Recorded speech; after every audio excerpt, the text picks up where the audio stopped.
என் பெயர் நிதிஷ். கல்லூரி முடித்துவிட்டு இந்த வருடம்தான் ஒரு கம்பெனியில் வேலைக்கு சேர்ந்திருக்கிறேன். எங்கள் ஊரிலிருந்து 10 கிலோமீட்டர் தொலைவில்தான் என் கம்பெனி இருக்கிறது. அதே நகரத்தில்தான் என் மாமாவும் அத்தையும் ஒரு வாடகை வீட்டில் இருக்கிறார்கள். அவ்வப்போது என் மாமா வீட்டிற்கு சென்று வருவேன். என் மாமாவை காண்பதற்காக மட்டுமல்ல, என் அத்தையையும் பார்ப்பதற்காகத்தான். பார்ப்பதற்கு அவர்கள் அவ்வளவு அழகாக இருப்பார்கள். அவர்களின் குரல் மென்மையாக இருக்கும்.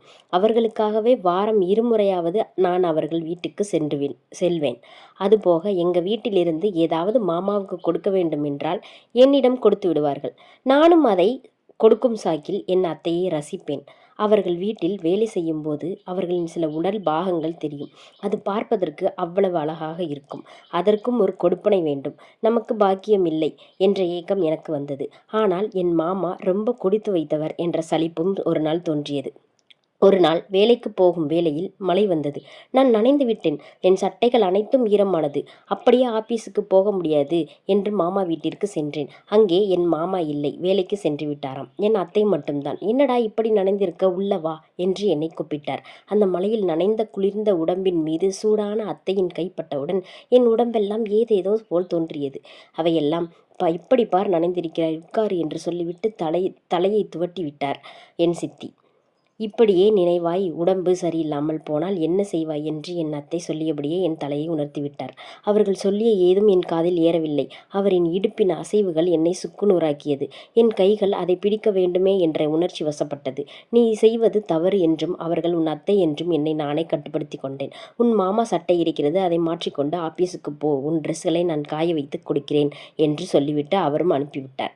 நானும் என் வேலைக்கு சென்று விட்டேன். அன்று இரவு முழுவதும் எனக்கு என் அத்தை ஞாபகமாகவே இருந்தது. இரவு ஒரு கேம் வீடியோவை என் அத்தைக்கு தெரியாமல் அனுப்பிவிட்டேன். என் ஃப்ரெண்டுக்கு அனுப்ப நினைத்த வீடியோ அது.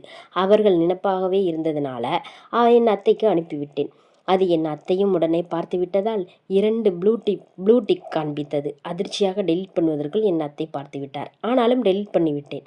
மறுநாள் ஆஃபீஸுக்கு செல்லும்போது அத்தை நம்மளை என்ன நினைப்பார்கள், இனிமேல் அவர்களை நாம் எப்படி கையாளப் போகிறோம் என்ற பயம் இருந்தது. ஆனாலும் மாமா இப்போது வீட்டில் இருக்க மாட்டார், அத்தையிடம் மன்னிப்பு கேட்டுவிடலாம் என்று நான் மாமா வீட்டிற்கு சென்றேன். அங்கே என் அத்தை நைட்டி முட்டு வரைக்கும் போட்டு வீட்டை சுத்தம் செய்து கொண்டிருந்தார். அவரை பார்த்தவுடன் என் உணர்ச்சிகள் பொங்கியது. இது காலா இல்லை வழுக்கட்டை மரமா என்று. என் அத்தை உள்ளே வாடா என்று, என்ன நடக்கிறது, நேற்று ஏன் அப்படி ஒரு வீடியோவை எனக்கு அனுப்பினாய் என்று சற்று கோபத்துடன் கேட்டார். நான் அவர்களை காலை பிடித்து என்னை மன்னித்து விடுங்கள் அத்தை என்றேன். ஆனால் என் அத்தை இதுக்கெல்லாம் என் காலில் விழாதே, எந்திரி என்று சொன்னார். நான் மன்னிப்பு கேட்பதற்காக மட்டும் காலில் விழவில்லை. அப்படி ஒரு அழகான காலை தொட்டு பார்க்க வேண்டும், ரசிக்க வேண்டும் என்பதற்காகவும் அவர்கள் காலை பிடித்தேன். அவர்கள் காலை தொட உணர்ச்சியின் உச்சகட்டத்திற்கு நான் சென்றேன். நான் மகன்முறை என்றாலும் ஒரு வளர்ந்த ஆண் கைப்படும் பொழுது என் அத்தைக்கும் கூச்சம் ஏற்பட்டது. சரி, நான் இதை பற்றி யாரிடமும் சொல்ல மாட்டேன், எந்திரி, மன்னிச்சிட்டேன் அப்படின்னு சொல்லிட்டாங்க. இது போன்ற வீடியோவை இனிமேல் நீ பார்க்கக்கூடாது என்று சொன்னார்கள். சரிங்க, உங்களுக்கும் எதுவும் கோவம் இல்லையே என்று கேட்க, கோவமில்லை, சாப்பிடுகிறாயா என்று கேட்டார். அந்த நைட்டியில் அவர்களை பார்க்கும்போது எனக்கு மாம்பழம் சாப்பிட வேண்டும் என்ற ஆசை வந்தது. ஆனால் அத்தை இப்படி கேட்க இப்போதுக்கு வேண்டாம் என்று சொல்லிவிட்டு கிளம்பிவிட்டேன். அன்று இரவு சாரி என்று மெசேஜ் அனுப்பினேன். இட்ஸ் ஓகேடா என்று அவர்களும் சொன்னார்கள். அவர்களுக்கு என் மீது கோபம் இல்லை என்பதை நான் புரிந்து கொண்டேன். அப்படியே கொஞ்சம் கடலை போடலாம் என்று நினைத்து, நான் உங்களிடம் ஒன்று கேட்பேன், ஆனால் நீங்கள் கோபம் கொள்ளக்கூடாது என்றேன். சரி சொல்லுடா, அப்படின்னு சொன்னாங்க. உங்க குரல் மெல்லிய குரலாக இருக்கிறது என்றேன். என்னடா பேச்செல்லாம் ஒரு தினசா போகுது என்றார். உண்மையாத்தான் சொல்றேன். உங்களை மாதிரி ஒரு மனைவி கிடைக்க என் மாமா கொடுத்து வைத்திருக்க வேண்டும் என்று எவ்வளவு அழகான பெண்ணை நான் பார்த்ததே இல்லை என்றேன். ப்ளூடிக் காண்பித்தது. ஆனால் எந்த பதிலும் வரவில்லை. ஆஃப்லைன் காட்டியது. நான் சொல்லியது கோபமாய் என்னவோ மாமாவிடம் சொல்லிவிடுவார் என்ற பயமும். மறுநாள் காலையில் கண் விழித்து பார்த்தேன். கோபமாகத்தான் இருப்பார், என்ன செய்வது என்று நான் மொபைல் ஆன் பண்ணி குட் மார்னிங் என்று அனுப்பினேன். அவர்களும் வெரி குட் மார்னிங் என்று அனுப்பினார்கள். அப்போதுதான் மனதிற்கு ஏதோ ஒரு நிம்மதி கிடைத்தது. இரவு போய்விட்டீர்கள் என்று கேட்டேன். இல்லடா, போனில் சார்ஜ் இல்லை, சுவிட்ச் ஆஃப் ஆகிவிட்டது, அதுதான் என்றார். அப்போது நான் கேட்ட கேள்விகளும் கோபமில்லை என்பதை நான் புரிந்து கொண்டேன். அன்று இரவு நான் மெசேஜ் பண்ணேன். என்ன பண்ணுறீங்கன்னு கேட்டேன். மாமா இல்லையா என்று கேட்டேன். மாமா தூங்குகிறார் என்று சொன்னார்கள். ரசனை இல்லாத ஆணாக இருப்பார் போல என்றேன். ஏண்டா அப்படி சொல்கிறாய் என்றார். ஆமாம், இப்படி ஒரு அழகான மனைவியை பக்கத்தில் வைத்துக்கொண்டு அவருக்கு எப்படி தூக்கம் வருகிறது என்று தெரியவில்லை என்றேன். அதற்கு என் அத்தையும் என்னடா பேச்சு திசை மாறி எங்கேயோ செல்வது போல் இருக்கிறது என்றார். ஆமாம், இவ்வளவு அழகான மனைவியை பக்கத்தில் இருக்கும்போது தூக்கம் வருமா? இதுவே நானாக இருந்திருந்தால் என்றேன். நீயாக இருந்தால் என்ன செய்திருப்பாய் என்று கேட்டார். வேண்டாம், நான் ஏதாவது சொல்லிவிடுவேன், நீங்கள் என்னை திட்டு விடுவீர்கள் என்று சொன்னேன். பரவாயில்லை, சொல், என்னதான் சொல்கிறாய் என்று பார்க்கலாம் என்றார். அவர்கள் ஆர்வமாக கேட்கிறாரா இல்லை கோபமாக கேட்கிறாரா என்பது எனக்கு தெரியவில்லை. ஆனால் சொல்லலாம் என்று நான் சொன்னேன். இவ்வளவு அழகான மனைவி என் பக்கத்தில் இருந்தால் நானும் தூங்க மாட்டேன், உங்களையும் தூங்க விட மாட்டேன் என்று சொன்னேன். டேய் என்னடா வாய் கொடுது அப்படின்னாங்க. சரி, ஓகே, நம்ம பேசுகிறது பிடிச்சிருக்குன்னு நானும் நினச்சிக்கிட்டேன். இப்போ சொல்லுங்கள், மாமா உங்களை நல்லா பார்த்துக்கிட்றாரான்னு கேட்டேன். உங்ககிட்ட சொல்கிறதுக்கு என்னடா, உங்கள் மாமா ஆரம்பத்தில் நல்லா தான் பார்த்துக்கிட்டாரு, என் பின்னாடியே சுற்றுவார். இப்போது இது நமக்கானது தானே, பார்த்துக்கலாம் அப்படிங்கிற ஒரு சலிப்பு வந்துருச்சு. வாழ்க்கை போர் அடிக்கிற மாதிரி இருக்குது. நானாக அவர்கிட்ட போனாலும் டயர்டாக இருக்குன்னு சொல்லிடுறாரு அப்படின்னு சொன்னாங்க.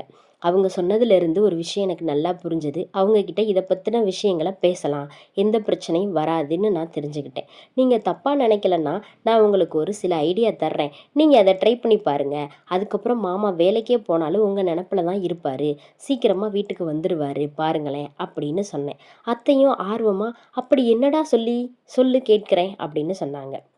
என்னை திட்டக்கூடாது, என் மேலே கோச்சிக்கக்கூடாது, இப்போ பேசுகிற மாதிரி அப்போவும் என்கிட்ட பேசணும், ஓகேவா அப்படின்னு நான் கேட்டேன். என்னோட அத்தையும் சரி, கோபப்பட மாட்டேன், எனக்கு சொல்லி கொடுன்னு கேட்டாங்க. உங்களுக்கு சில கேம்ஸ் வீடியோ அனுப்புகிறேன், பாருங்கள், அதில் என்னெல்லாம் பண்ணுறாங்கன்னு கற்றுக்கோங்க. அதை அப்படியே மாமா கிட்ட ட்ரை பண்ணுங்க, நிச்சயம் உங்களை சுற்றி சுற்றி வருவார் அப்படின்னு சொன்னேன். சில உணர்ச்சி பொங்க வார்த்தைகளை அவங்க கிட்ட நான் பேசினேன். அவங்களுக்கு பிடிச்சிருக்கு அப்படிங்கிறத நான் புரிஞ்சுக்கிட்டேன். அவ்வளோதாங்க. 2 நாள் அத்தையை கையிலேயே பிடிக்கவே முடியலை. 3ஆவது நாள் எனக்கு மெசேஜ் பண்ணாங்க. என்னடா பண்ணுற அப்படின்னு. என்னை மறந்துட்டீங்களா, என்ன மெசேஜே காணும் அப்படின்னு நான் கேட்டேன். இல்லைடா, கொஞ்சம் பிஸி ஆகிட்டேன் அப்படின்னாங்க.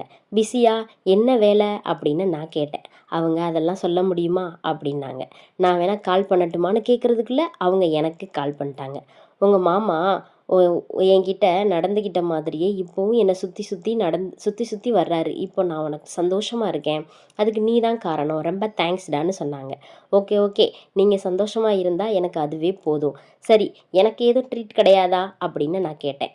என்னடா வேணும் சொல்லு, நான் உனக்கு செஞ்சு தர்றேன் அப்படின்னு சொன்னாங்க. எனக்கு ஸ்பெஷல் ட்ரீட் தான் வேணும்னு கேட்டேன். நேரம் வரும்போது தரேன்னு சொல்லிட்டு ஃபோனை கட் பண்ணிட்டாங்க. சரி, நமக்கு ஒரு வாய்ப்பு இருக்கும் அப்படின்னு நான் நினச்சிக்கிட்டேன். 2 நாள் கழித்தது.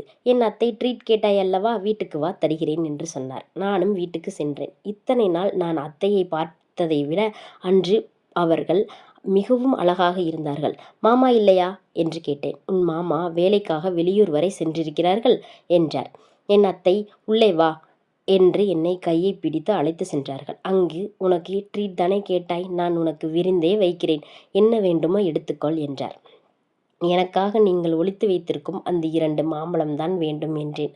உன் ஆசை தீர அதை நீ பிழிந்து சாப்பிடலாம், குடிக்கலாம், ரசிக்கலாம், எடுத்துக்கொள் என்றார் என் அத்தை.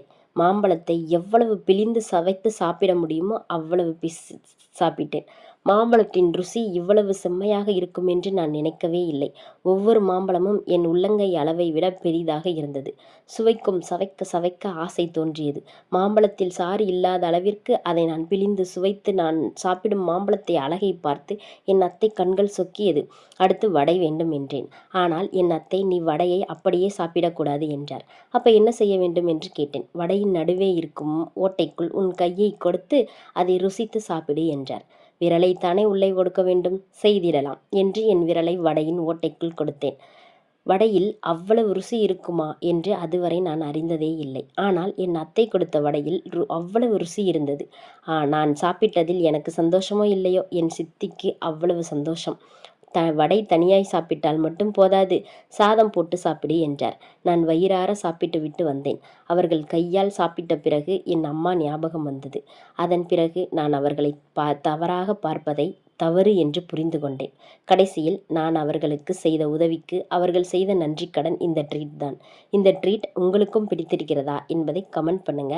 இதே போன்ற வீடியோகள், கவிதைகள், கதைகள் தெரிந்து கொள்ள நமது சேனலை சப்ஸ்கிரைப் செய்யுங்கள். நன்றி. அதனுடன் பக்கத்தில் இருக்கும் பெல் ஐக்கானை கிளிக் பண்ணுங்க. அப்போதுதான் நான் போடும் வீடியோ உங்களுக்கு நோட்டிஃபிகேஷன் வரும். நன்றி, வணக்கம். மறக்காமல் சப்ஸ்கிரைப் பண்ணிடுங்க. தேங்க்யூ, பாய்.